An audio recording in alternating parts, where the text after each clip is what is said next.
This video was made possible by the Eastern Band of Cherokee Indians Public Health and Human Services as part of the Tribal Foods Distribution Program. What are traditional foodways? Having a history that goes back for more than 10,000 years, Cherokee people have been making their food in some similar ways for quite some time. Recently, the way we get our food and the way we eat it has changed a lot, but the tastes Cherokee people have acquired have persisted since even before European contact. Foodways is a broad term that covers the way that food is handled from its making to its eating. It's everything that we think about food, from its harvesting, to its manufacture, to its consumption. Cherokee people have valued hundreds of plants and fungi for their medicinal and their culinary properties, and as materials for making life easier for others.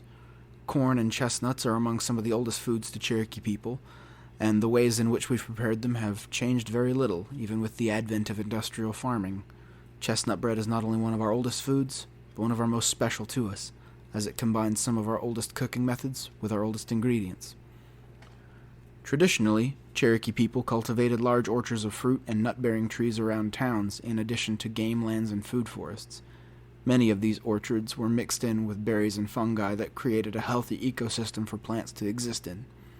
For example, at the time of the burning of Niquosi in 1761 on the Grant expedition, British soldiers recorded that the town had over 500 acres of fruit and nut orchards to supply the town with chestnuts, hickory nuts, and fruits, both New World and Old World, as Cherokee had been transplanting since the Spanish contact in the 1500s.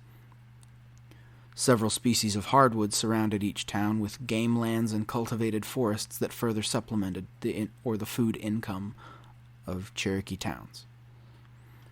These polycultural orchards took decades to make and were the result of community tending for generations, fertilizing soils, maintaining the trees themselves, and annually harvesting and preserving seeds for newer generations of trees to be made. Seeds, furthermore, would also be traded with other tribes and later Europeans for things like peaches or plums.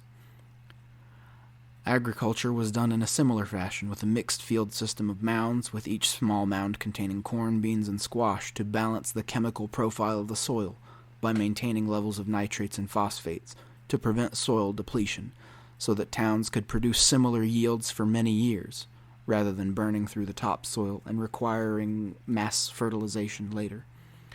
Consciously thoughtful of the town's future and future generations of the community, Cherokee people took different seeds and plant varieties and traded them often, with some travelers to Cherokee lands in the 18th century noting that there were over a dozen varieties of beans at just one meal in the council house. With all of this intentional and intensive cultivation of land, Cherokee towns were highly productive places, with Niquosi having over 1,300 acres of cornfields alone, and Cowie having maintained cornfield plots up to 2 miles away from the center of town itself. Cherokee food, and the way we make it, has always been a labor that has been a community one, and one that has been considerate of generations to come, adding new things to improve upon the old,